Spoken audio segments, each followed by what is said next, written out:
Hello my dear ones, आज इस video में बात करने वाली हूँ एंजाइटी के बारे में। मैं आपको सॉल्यूशंस दूंगी और एक केस का रेफरेंस भी दूंगी। ये सॉल्यूशन ओरिएंटेड वीडियो है, लास्ट तक देखना है, शेयर ज़रूर करना है, चैनल पे नए हैं तो सब्सक्राइब ज़रूर करना है और कमेंट कर कर ज़रूर मुझे बताना है। ये केस बहुत रिलेटेबल लगेगा और ये केवल इसी लेडी की प्रॉब्लम नहीं, ये बहुत सारे घरों में अलग अलग लेवल्स पर इस तरीके की बातें हो रही हैं जिससे धीरे धीरे आप एंजाइटी का शिकार हो रहे हैं। आपको अपनी एंजाइटी को वापस से नॉर्मल रेंज में भेजना है तो आपको ऐप को डाउनलोड करना है, क्योंकि उसमें है एंजाइटी फ्री होने के लिए बहुत सारी एक्सरसाइजेस, मेडिटेशंस, वो आपको डेली बेसिस पर करने हैं। तो चलिए अब सीखते हैं। हम सबसे पहले थोड़ा एंजाइटी के बारे में समझ लेते हैं कि एंजाइटी क्या है। देखिए, एंजाइटी ना एक बेसिक इमोशन है जो हम सब फील करते हैं। आप भी फील करते हैं, मैं भी फील करती हूँ, हम सभी फील करते हैं और ये नेचुरल है। कोई भी ऐसी सिचुएशन आएगी जिसमें कुछ भी डेंजर सेंस होगा तो उसमें क्या है, हल्का सा एंग्शियस हम फील करेंगे, पर जैसे ही उस सिचुएशन को हम हैंडल कर लेंगे, वो सिचुएशन पास हो जाएगी तो वापस से हम नॉर्मल फील करने लगेंगे। अब एंजाइटी एक इमोशन भी है, एक स्टेट भी है। थोड़ा थोड़ा कभी कभी एंग्शियस फील करना नॉर्मल है और रियल डेंजर्स में एंग्शियस फील हम अपने आप करते हैं, ऑटोमेटिकली हमारे अंदर का फाइट फ्लाइट मैकेनिज्म ऑन हो जाता है। कभी कभी ऐसी सिचुएशंस जैसे कि कोई एग्ज़ाम है, जॉब इंटरव्यू है, किसी और तरीके का ऐसा कुछ भी है, कहीं किसी ने हमें कुछ बोल दिया है ना, कोई टास्क दे दिया, कोई डेडलाइन है, तो इस तरीके से किसी भी ऐसी सिचुएशन में जो हमारी खुद की क्रिएटेड होती हैं, जिसमें एक्चुअल फियर सबको नहीं लगेगा, उसमें भी हम एंग्शियस फील करते हैं। तो हम रियल वे में और इमेजिनरी वे में, परसीव्ड वे में, हम किसी भी पर्सनल एक सिचुएशन को फेस करते वक्त हम इस तरीके से नॉर्मली एंग्शियस फील कर सकते हैं। अब एंजाइटी एक स्टेट की तरह मेंटेन हो जाती है, यानी कि एंजाइटी है लगातार रहने लगी है और धीरे धीरे स्पेसिफिक ट्रिगर्स भी ख़त्म होते जा रहे हैं और आप बस एंजाइटी के स्टेट में रहते हैं। वो एंजाइटी केवल मेंटल लेवल पर नहीं, आपके केवल साइकोलॉजिकल लेवल पर नहीं है, वो आपके कॉग्निटिव लेवल से आपकी बॉडी तक भी ट्रांसफ़र हो गई है। यानी कि आपको साइकोसोमैटिक सिम्टम्स आ रहे हैं, आपकी साइकी में भी वो है, आपकी ओवर थिंकिंग हो रही है, कंसंट्रेशन करने में डिफ़िकल्टी आ रही है, आप बिल्कुल ब्लैंक हो जाते हैं, इंट्रूसिव थॉट तक आने लगे हैं, आपको कैटास्ट्रॉफिक मीनिंग निकाल रहा है आपका दिमाग और आपकी बॉडी भी सफ़र कर रही है, आपकी हार्ट बीट बढ़ी हुई रहती है ना, आपको ब्रेथलेस फील होता है, आपको तरह तरह के कोई पेन और आपके एब्डोमिनल इश्यूज डेवलप हो रहे हैं। तो किसी भी लेवल पर ये हो सकती है, ये स्टेट एक मेंटेन रहती है। अब क्या होता है, अगर कोई पर्सन एंजाइटी में आ गया है तो उसके साथ क्या होता है, एंजाइटी में उसके साथ आने पर उसको कोई भी ना ट्रिगर मिलता है। अब ये ट्रिगर उसको एक्सटर्नल भी मिल सकता है और उसको इंटरनल ट्रिगर भी मिल सकता है। यानी कि अगर किसी को एंजाइटी फील हो रही है और उसकी हार्ट बीट फिर से उसको बढ़ी हुई महसूस हो रही है तो ये भी एक ट्रिगर हो सकता है कि अरे हार्ट बीट फिर से बढ़ी हुई है, तो हम इसको भी ट्रिगर की तरह हमारा माइंड ले लेता है और फिर उसकी हम मीनिंग निकालना शुरू करते हैं। अभी बताती हूँ मैं उसे कैसे। कोई भी ट्रिगर एक्सटर्नल भी हो सकता है, जैसे सपोज कीजिए किसी के अपने हस्बैंड से लड़ाई हो गई है, तो अब वो जैसे ही घर में आए तो फिर से एक अंदर एंजाइटी का रिस्पॉन्स आ सकता है कि यार ये फिर से आ गए हैं, कहीं वही बात शुरू ना हो जाए, मुझे फिर से कुछ कहने ना लगे। तो कुछ भी एक्सटर्नल इंटरनल आपका ट्रिगर मिल सकता है आपको। और कई बार आप इतना ज़्यादा प्रोग्राम हो जाते हैं एंजाइटी को फील करने के लिए कि ट्रिगर भी ना मिले और बाद बेबाद भी आप एंग्शियस फील करना स्टार्ट कर देते हैं। तो ट्रिगर मिलता है, अब वो जो भी ट्रिगर मिला है उसका ना आप एक कैटास्ट्रॉफिक मीनिंग निकालते हैं।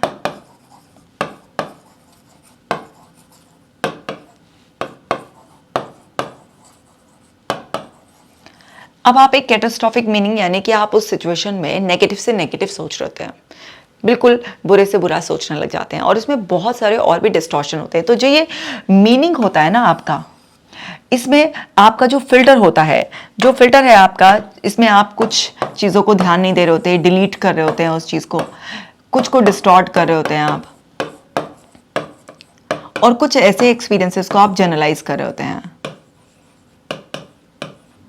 अब आप ये कर रहे होते हैं और फिर क्या होता है, उसकी वजह से आपके सिम्टम्स जो आ रहे होते हैं ना, वो वर्स हो जाते हैं।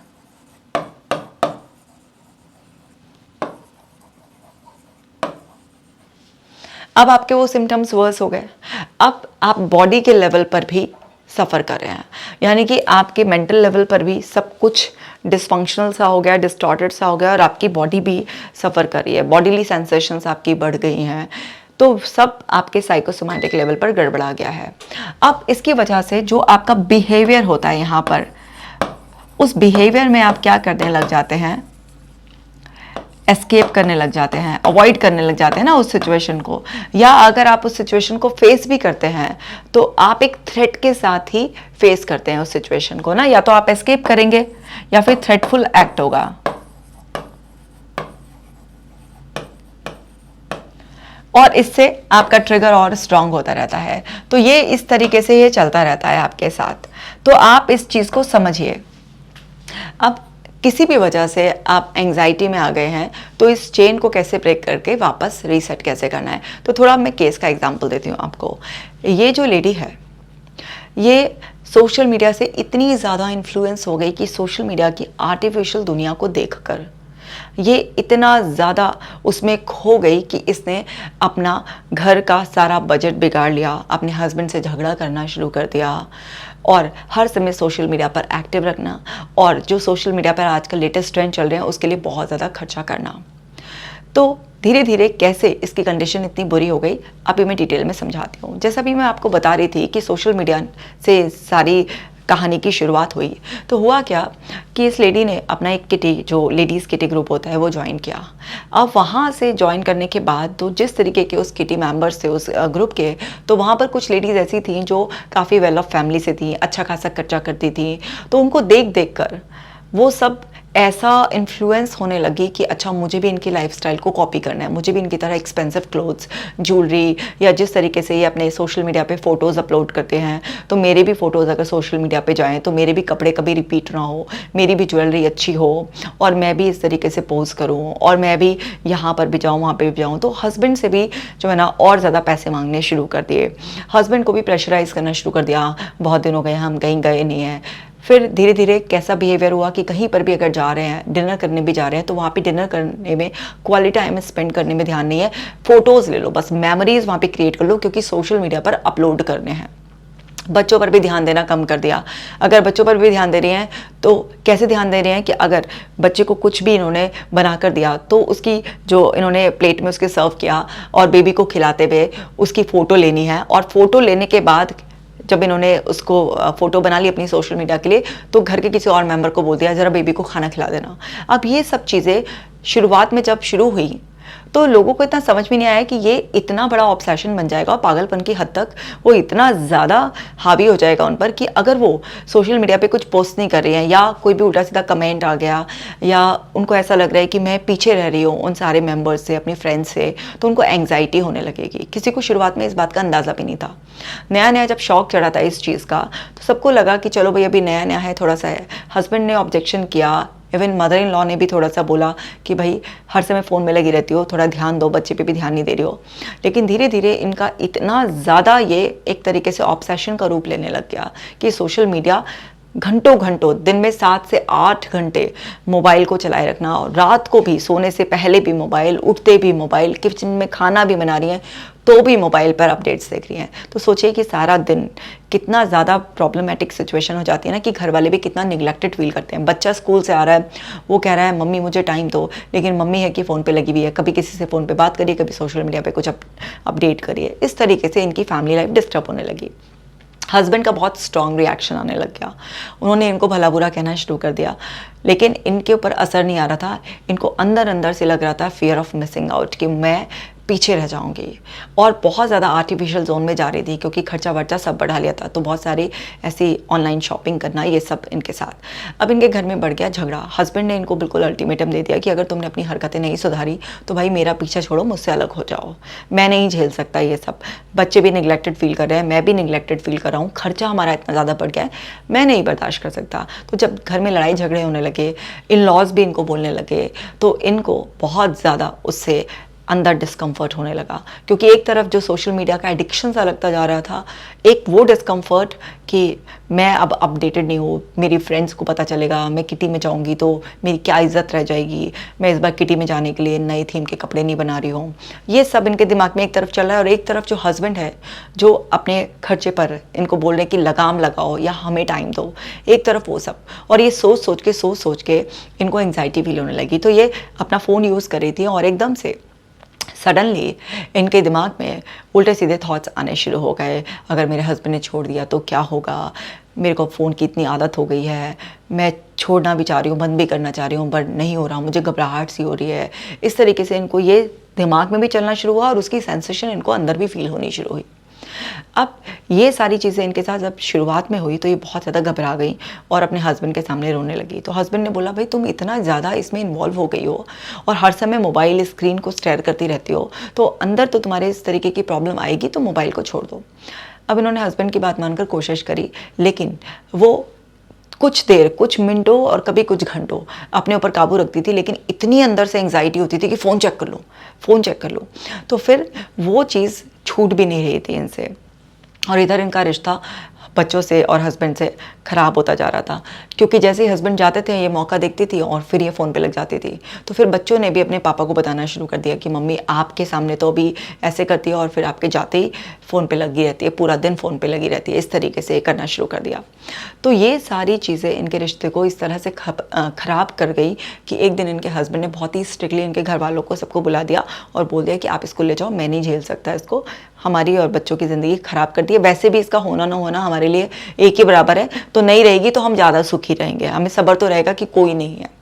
जब इनको इनके मायके भेज दिया गया ज़बरदस्ती, वहाँ जाकर इनकी कंडीशन और बुरी होने लगी और इनके दिमाग में वो जो एक दिन थॉट्स आए थे कि कहीं हस्बैंड छोड़ ना दे, डाइवोर्स ना आ जाए, वो थॉट बार बार रिपीट होने लगे और इनका दिमाग उसी तरीके का सिनेरियोज क्रिएट करने लगे और बॉडीली सेंसेशन बहुत ज़्यादा आ रही थी, इतनी ज़्यादा घबराहट हो रही थी इनको, इतना ज़्यादा ऐसा लग रहा था कि बिल्कुल ही सांस रुक जाएगी और सुबक सुबक कर रोना, ये सब इनके साथ हो रहा था। अब जब ये सब इनके साथ हो रहा था तो इनको ये तो चीज़ समझ में आ गई थी कि गलती मेरी है, लेकिन उस गलती को सुधार नहीं पा रही थी क्योंकि अंदर का सिस्टम इतना प्रोग्राम हो गया था कि अब सब कुछ समझ में आते हुए भी ये संभाल नहीं पा रही थी और हर समय हार्ट बीट बढ़ी हुई रहना, बहुत घबराहट महसूस होना, सुबक सुबक के रोना, यही सब इनका चल रहा था। अब इनको फ़ोन से भी इतनी चिढ़ हो गई कि अगर किसी का फ़ोन देखें कि कोई इनके घर में मायके में इनका भाई भाभी मम्मी पापा कोई भी फ़ोन यूज़ करे तो ये ट्रिगर होने लग गई, फ़ोन इनका ट्रिगर बन गया। सोशल मीडिया का कोई नाम ले दे या कोई भी ऐसे बोल के देखो, जैसे घर में होते हैं ना, कोई बोलता है देखो ये रील कैसी है, इसमें क्या दिखाया जा रहा है, सब इनका ये ट्रिगर बन गया। हस्बैंड को फ़ोन करती थी तो हस्बैंड कहीं पर गुस्से में फ़ोन नहीं उठाते थे, वो इनका ट्रिगर बन गया कि अब बिल्कुल भी हमारा पैचअप नहीं हो सकता। बच्चों से बात करती थी तो बच्चे भी ढंग से बात नहीं करते थे, मम्मी हम बिज़ी हैं, इस तरीके से, और इनका हस्बैंड ने वापस बुलाने का नाम नहीं ले रही थी। तो ये सारे इनके तमाम ट्रिगर बन गए। वहीं पर ही इनके घर वालों ने भी अब इनको डांटना डपटना शुरू कर दिया, वो सब भी उनकी आवाज़ें भी इनके लिए ट्रिगर बन गई। तो इनके पास यहाँ पर क्या हुआ, बहुत सारे मल्टीपल ट्रिगर बन गए और कुछ तो ऑटोमेटिक थॉट और जो बॉडीली सेंसेशन थी वो भी ट्रिगर और जो एक्सटर्नल ट्रिगर मैंने बताया वो बन गए। अब इसका ये बिल्कुल कैटास्ट्रॉफिक मीनिंग ही निकाल रही थी कि मेरी शादी अब बिल्कुल टूट जाएगी और ये एंग्जाइटी ठीक नहीं होगी। क्यों इतना कैटास्ट्रॉफिक मीनिंग निकाल रही थी? क्योंकि हस्बैंड की सख्ती की वजह से, क्योंकि वो इनकी रिक्वेस्ट पर भी वापस नहीं लेके जा रहे थे, और दूसरा इन्होंने गूगल पे ऐसा पढ़ लिया कि एंग्जाइटी अगर एक बार किसी को ऐसे ट्रिगर हो जाती है तो वो कभी ठीक नहीं होती है। तो वो गूगल का रेफरेंस लेकर इन्होंने कि एंग्जाइटी ठीक नहीं होती, अब मैं इसकी एडिक्टेड हो गई हूँ और एडिक्शन जाते नहीं है, एंड इसी तरीके से कि हस्बैंड लेकर नहीं जाएंगे, अब तो मेरा डाइवोर्स होगा, मैंने अपनी ज़िंदगी बर्बाद कर ली है, अब क्या होगा मेरा। ये सब इनके दिमाग में वो कैटास्ट्रॉफिक मीनिंग निकलते थे और इनका दिमाग बहुत ज़्यादा थॉट की चेन बनाने लग गया। तरह तरह से जो है ना इनके दिमाग में अलग अलग डिस्टॉर्शंस होने लगे, बहुत ज़्यादा फॉर्चून टेलिंग होने लगी इनके दिमाग में, इस तरह से कैटास्ट्रॉफिक मीनिंग, कुछ ऐसे एक्सपीरियंसेस जो दूसरों के थे कि हस्बैंड वाइफ की झगड़ा हो गया और फिर उनका इवेंचुअली डाइवोर्स हुआ, वो सब भी अपने ऊपर ये जर्नलाइज करने लगी। तो इस तरीके से, और फिर व्हाट इफ थिंकिंग इनको बहुत ज़्यादा चलती थी कि अगर ऐसा हो गया, मेरे हस्बैंड ने मुझे छोड़ दिया, मेरे बच्चों का क्या होगा, मेरा क्या होगा, ये सब चीज़ें ऐसे करने लगी। तब तक इनका दिमाग का एक हिस्सा ये भी इनको बोल रहा था कि सोशल मीडिया वगैरह सब बेकार है। घबराहट होती थी इनको यूज़ ना करने से, लेकिन फिर भी वो दिमाग का हिस्सा एक ये स्ट्रांग होता जा रहा था कि अब मुझे नहीं करना, बस अति हो गई, भाड़ में जाए, जिसको जो सोचना है मेरे लिए सोच ले, और मुझे ये आर्टिफिशियल दुनिया जो मैंने बना ली कि खूब खर्चा कर करके बढ़िया बढ़िया कपड़े पहन के फ़ोटो अपलोड करने की, ये सब बेकार है। लेकिन चीज़ें संभल नहीं रही थी इस रियलाइजेशन से, क्योंकि वो सिम्टम भी आ रहे थे इनको और हस्बैंड जो है वो सुनने का नाम नहीं ले रहा था। तो बहुत ज़्यादा कैटास्ट्रॉफिक मीनिंग निकालती थी और बड़े सारे जो है ना डिस्टॉर्शंस के साथ इनका दिमाग पूरी तरीके से उसी थॉट्स में रहता था। तो बहुत ज़्यादा सेंसेशंस इनको बॉडी में फील होती थी, मतलब सोमैटिक फीलिंग्स बहुत ज़्यादा आती थी इनको। और क्योंकि इनके सिम्टम्स वर्स हो जाते थे, सुबह सुबह के रोना, घबराहट में रहना, हार्ट बीट बिल्कुल बढ़ी हुई रहना, ये सब हो रहा था। तो अब इन्होंने क्या किया, एक एक्सट्रीम से बिल्कुल दूसरे एक्सट्रीम में इनका ब्रेन ले जाने लग गया। इनको अपना फ़ोन टच करने से डर लगने लग गया। ये अपने फ़ोन को भी, अगर पास में किसी और का भी फ़ोन रिंग करता था तो ये कांप जाती थी, डर जाती थी। और जो फ़ोन इनका अपना था उसको भी इन्होंने एक दिन फेंक दिया कि मुझे इस फ़ोन का इस्तेमाल नहीं करना है। तो इस तरीके से ये फ़ोन को फेस करना, दूसरे लोगों को फेस करना कि नहीं मुझे किसी से भी बात नहीं करनी है, लोग मेरे बारे में यही सोच रहे हैं कि मैंने सोशल मीडिया के चक्कर में, मैंने ये सब फ़ोन के चक्कर में अपनी ज़िंदगी बर्बाद कर दिया है। इनके मायके में अगर कोई पड़ोस से भी या कोई रिश्तेदार भी कभी आ जाता था तो ये किसी से भी नहीं मिलती थी। इन्होंने बहुत ज़्यादा एस्केप करना शुरू कर दिया, अपने ही रूम में रहना और किसी से भी नहीं मिलना, क्योंकि कोई आया है तो वो पूछेगा भाई इतने दिनों से तुम मायके में क्या कर रही हो, बच्चे कहाँ हैं। तो बहुत सारी चीज़ें अपने आप ही एज्यूम कर करके इन्होंने किसी से भी मिलना जुलना सब बिल्कुल बंद कर दिया। अब जितना आप एस्केप करते हैं, सिचुएशन को फेस नहीं करते हैं, तो वहाँ पर क्या होता है, आपके अंदर का फियर बढ़ता रहता है। वो जो डर इन पर बहुत ज़्यादा हावी हो गया था, क्योंकि ये जो एंग्जाइटी इनमें हो रही थी, इनमें फियर था, फियर ऑफ लूजिंग। पहले इनका जो एंग्जाइटी ट्रिगर उन्होंने जिसने ट्रिगर किया वो था FOMO, fear of missing out, कि मैं कहीं पीछे ना रह जाऊँ उनसे। और फिर इनका जो एक फियर था, फियर ऑफ लूजिंग आ गया, ये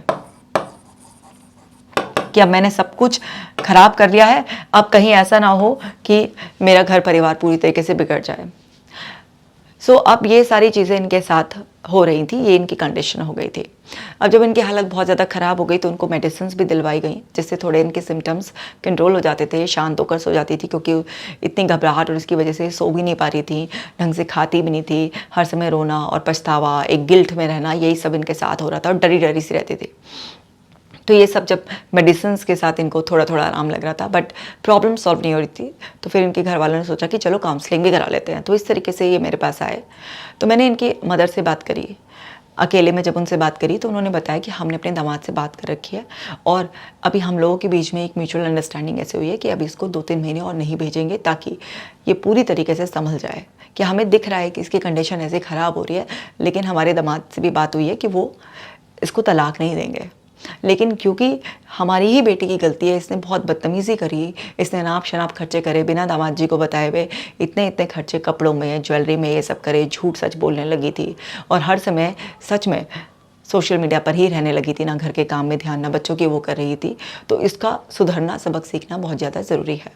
कि ये जो है, ये मैं आपको एश्योर कर रही हूँ कि इसका ऐसे कोई खतरे वाली बात नहीं कि तलाक हो जाएगा या कुछ है, बट आप इसे समझाओ कि जब तक तुम अपने आप को सुधारोगी नहीं, जब तक कुछ नहीं होगा। और आपका हस्बैंड सिर्फ एक मौका देगा, अगर आपने उस मौके का फ़ायदा नहीं उठाया और अपने आप को दोबारा से पूरी तरह से नहीं सुधारा तो सच में आपकी शादी टूट जाएगी।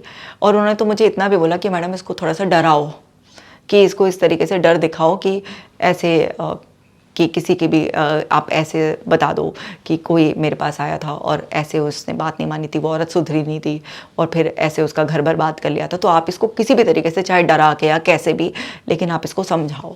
क्योंकि हम लोग भी समझाते हैं, हमारी बात ये पहले सुन लेती तो फिर क्या होता, बीच बीच में सुनती थी लेकिन फिर वही घंटा 2 घंटा में फिर फ़ोन पे लग जाती थी। और अब ऐसा हो गया कि इसने अपना फ़ोन तक भी फेंक दिया है। तो हमसे अब संभल नहीं रही है, आप संभालो।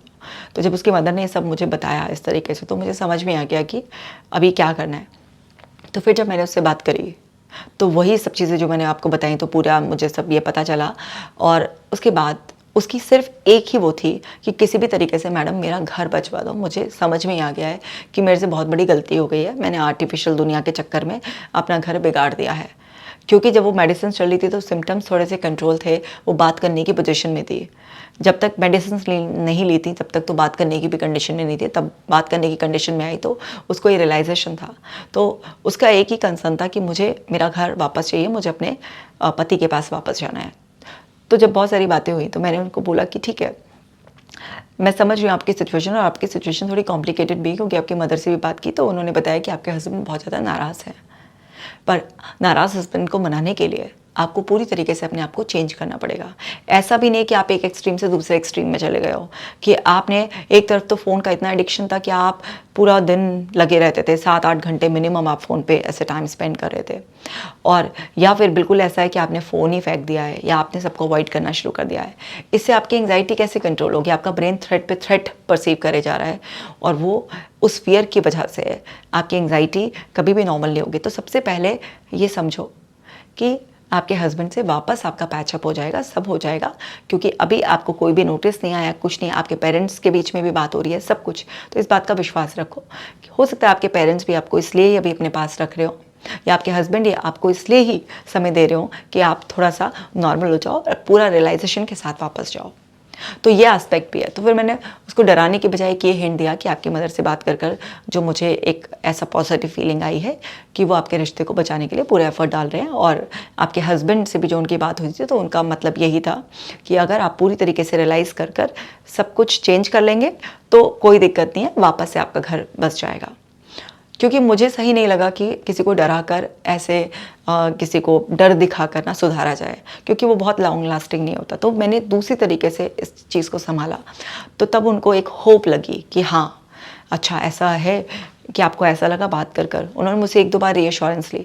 मैं कहा हाँ ऐसा ही लगा मुझे, तो आप बस इस चीज़ को समझो। आप सबसे पहले तो ये रियलाइज़ करो कि आपकी गलती क्या है, क्योंकि एंग्जाइटी में अगर आप किसी भी चीज़ में फंसे हो, तो इस केस से हमें क्या समझ में आ रहा है कि कोई भी लाइफ में हमारी प्रॉब्लम आई है तो वो एकदम से नहीं आई है। हमने रोज़ाना कोई गलती की है, उसकी वजह से हमारी लाइफ में प्रॉब्लम आई है। अब सबसे बड़ी गलती इस वाले केस में देखें तो क्या है कि आप अपने पे से फोकस हटाकर अपनी जो रियलिटी है उसमें ना जीकर आप कुछ आर्टिफिशियल दुनिया क्रिएट करने की कोशिश करोगे। तो वहाँ पर वो जो गैप है ना, उसको जो आप फिल करने की कोशिश करोगे, उसमें आप अपने आप को बहुत ज़्यादा बर्बाद कर लोगे। आप देखो, इनकी खुद की वो एक्चुअल हैसियत नहीं थी कि वो इतना ज़्यादा जितना शो ऑफ करने लगी थी, और कि इनके पास इतना पैसा नहीं था और ये सब उनका स्टैंडर्ड नहीं था, लेकिन उन्होंने आर्टिफिशियली अपने आप को वो दिखाने की कोशिश करी, यानी कि अमीर दिखाने की चाहत ने इनको बर्बाद करना शुरू कर दिया। और जब आप 1-2 बार भी इस तरीके की पोस्ट करते हो तो फिर वो एक्सपेक्टेशन, लोग तारीफ़ करते हैं आपकी, अरे वाह साड़ी बहुत अच्छी लग रही थी, गहना बहुत अच्छा लग रहा था, ये इंडो वेस्टर्न सूट ऐसा लग रहा था, वगैरह वगैरह। तो वो चाहत ने इनके अंदर वो लत को बढ़ा दिया था। अब उसको मेंटेन रखने के लिए फिर और खर्चा, झूठ सच, ये सब चीज़ें करनी शुरू कर दी थी। तो क्या है, अमीर दिखने की चाहत में, एक आर्टिफिशियल ज़िंदगी जीने की चाहत में ये फंस गई इस चक्कर में। तो यहाँ से लेसन क्या है लेने वाला, कि कभी भी हमें अपने ओरिजिनल सेल्फ से बिल्कुल अलग किसी दूसरे से मैच करने के लिए आर्टिफिशियल जोन में नहीं जाना है। चाहे वो ये केस हो या आपका कोई भी केस हो, आपकी जो रियलिटी है उसको एक्सेप्ट कीजिए आप, वरना इस तरीके की प्रॉब्लम होगी। दूसरा, अपने लिए अगर आप कोई सोशल ग्रुप ऐसा ज्वाइन करते भी हैं या किसी भी तरीके से आप सोशल मीडिया अपने हैंडल्स मेंटेन करते भी हैं, तो आपको ये चीज़ समझनी है, इतनी बड़ी दुनिया है, सब कुछ अलग अलग है। सोशल मीडिया की रियलिटी हमारी एक्चुअल रियलिटी से थोड़ा डिफरेंट ही होती है। आप सिर्फ और सिर्फ अपनी एक फॉल्स इमेज बनाने के लिए आप अपने आप को इस तरीके से परेशानी में डाल रहे हैं, आप अपने घर वालों को ओवरबर्डन कर रहे हैं, ये सब गलत है।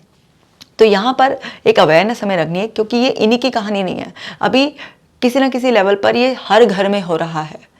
इनका तो चलो एक एक्सट्रीम तक केस चला गया, डायग्नोसिस बन गया और ये ऐसी प्रॉब्लम में आ गई है। अभी कुछ लोग नए पेशेंट तैयार हो रहे होंगे इस सब चीज़ों के चक्कर में, इसलिए मैंने इस केस को सबसे पहले शेयर किया। जैसे ही वो रिकवर हुई, मैंने कहा सबसे पहले इस केस को हम शेयर करते हैं, क्योंकि ये सबके काम आने वाला है। क्योंकि ऐसा बहुत लोगों के यहाँ हो रहा है, कहीं पर मेल ये गलती करें, कहीं पर फीमेल ये गलती करें, कर रहे हैं, लेकिन कोई ना कोई मेंबर है जो इस तरीके की गलती कर रहा है। तो उस सब चीज़ों के चक्कर में जो मैच आपका एक्चुअल में बैठ नहीं सकता, उसको बिठाने की कोशिश के चक्कर में फाइनेंशियल बर्डन भी ले लिया, अपनी एंग्जाइटी को इस लेवल तक बढ़ा लिया, फियर ऑफ मिसिंग आउट से कुछ छूट ना जाए तो बार बार वो इम्पल्स अंदर से आना और उसके लिए फिर उस पर एक्टिव हो जाना। अपने मासूम बच्चों को भी निगलेक्ट किया, अपने हस्बैंड को निगलेक्ट किया, है ना, सब तरीके से इस तरीके से अपने आप को पूरा ख़राब कर लिया। तो इसका कॉज हमें समझना है कि हमें आर्टिफिशियल नहीं, रियलिटी जोन में जीना है।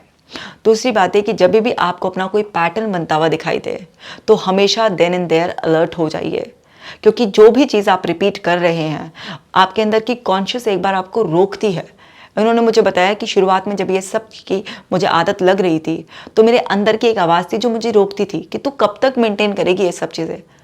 कि हस्बैंड को मुझे पता था कि उनको जिस दिन इस चीज़ का एहसास होगा उनका बहुत स्ट्रांग रिएक्शन आएगा, मुझे पता था, लेकिन मैंने अपने ऊपर काबू करते हुए भी कि मैं कर सकती थी लेकिन मैंने नहीं किया। मुझे उसमें मज़ा सा आने लगा कि मेरे को इतना ज़्यादा उसमें अच्छा सा लगता था, सब लोग कमेंट्स करते थे, तारीफ़ करते थे मेरी, तो मुझे बहुत अच्छा लगने लगा।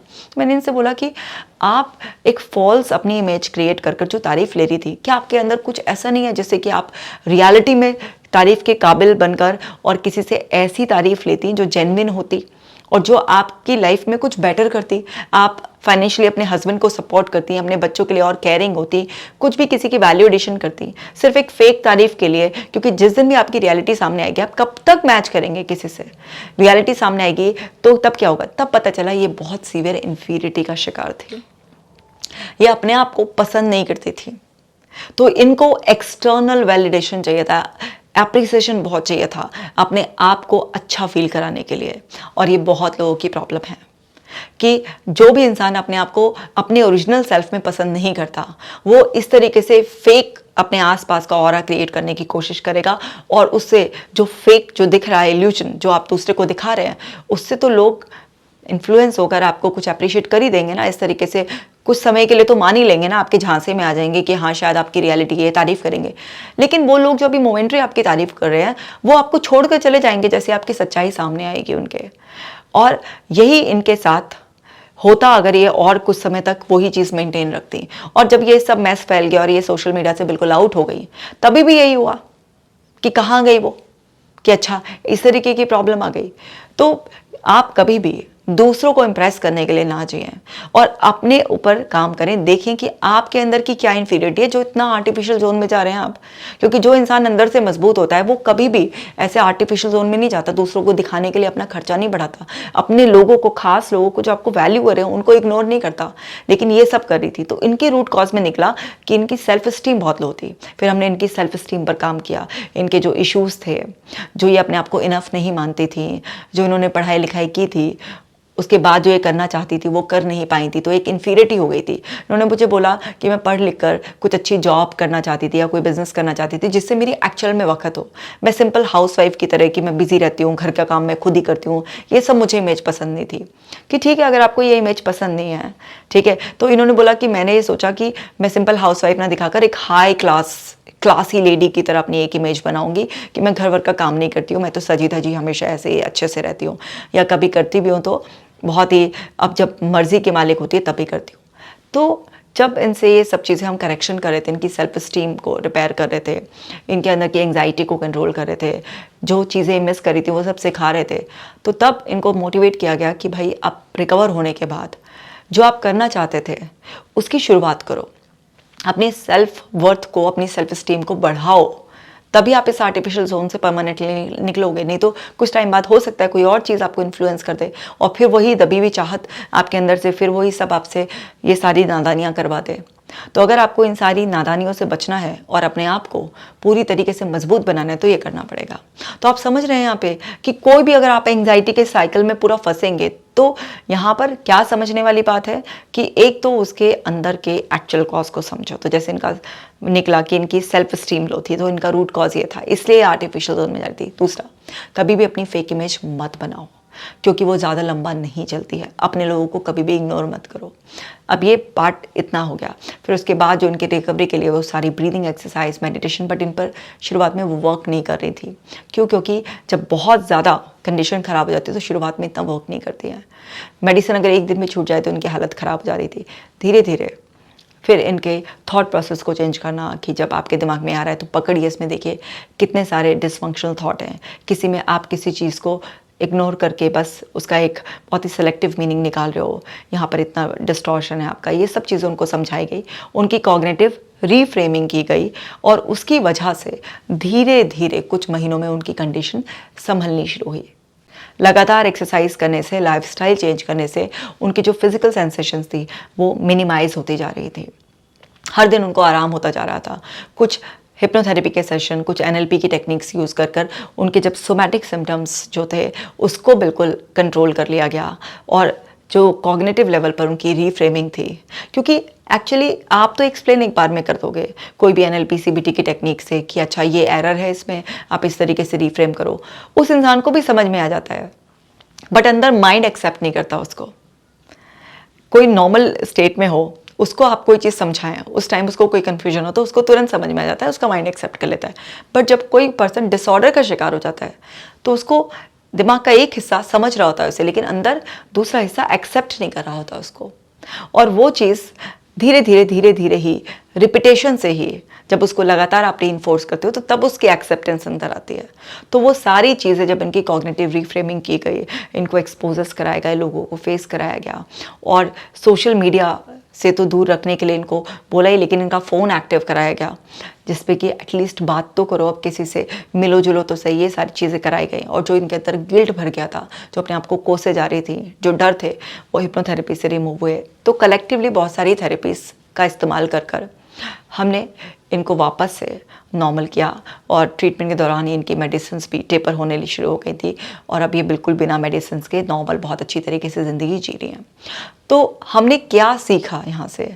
सीखा ये कि सबसे पहले अपने रूट कॉज को पकड़ो, और जो गलतियाँ हो रही हैं उनको पकड़ोगे तब सुधारोगे आप। तो ये सब चीज़ें, एंग्जाइटी की साइकिल इनकी क्यों ब्रेक नहीं हो रही थी? क्योंकि इनका माइंड उसकी इस तरीके की नेगेटिव मीनिंग निकाल रहा था। और जब भी आप अपने सॉल्यूशंस पर फोकस करोगे तो पेशेंस रखना बहुत ज़रूरी है, क्योंकि समझ में आपको एक पल में आ जाएगा, समझ में सब आ रहा होता है, लेकिन उसका अंदर सेट होने में टाइम लगता है। इसीलिए किसी भी चीज़ से इस तरह रिकवर होने में पूरी तरह से थोड़ा सा समय लगता है। तो इसलिए इंसान को पेशेंस ज़रूर रखना चाहिए। तो इस वीडियो को शेयर ज़रूर करें, क्योंकि सोशल मीडिया एक घर नहीं, न जाने कितने घर आज बर्बाद कर रही है अलग अलग लेवल पर। अगर कोई इस तरीके से छोड़ भी नहीं रहा ना, डाइवोर्स भी नहीं हो रहा ना, लेकिन वो एक दूसरे के साथ ऐसे रहते हैं जैसे टाइम पास कर रहे हो, अजनबियों की तरह रहते हैं, अपनी अपनी दुनिया में मग्न हैं। और आपके इस सारे एटीट्यूड से जो आप पे डिपेंडेंट होते हैं, खासतौर से आपके बच्चे या पेरेंट्स कोई होते हैं, वो बहुत सफ़र कर रहे होते हैं, और फिर उनको भी धीरे धीरे ये सब एडिक्शंस लगने शुरू हो जाते हैं, और घर में प्रॉब्लम बहुत ज़्यादा बढ़ जाती है। तो इस वीडियो को ज़रूर शेयर कीजिए। मैं मिलूंगी आपसे नेक्स्ट वीडियो में। आप अपना खास ख्याल रखिएगा।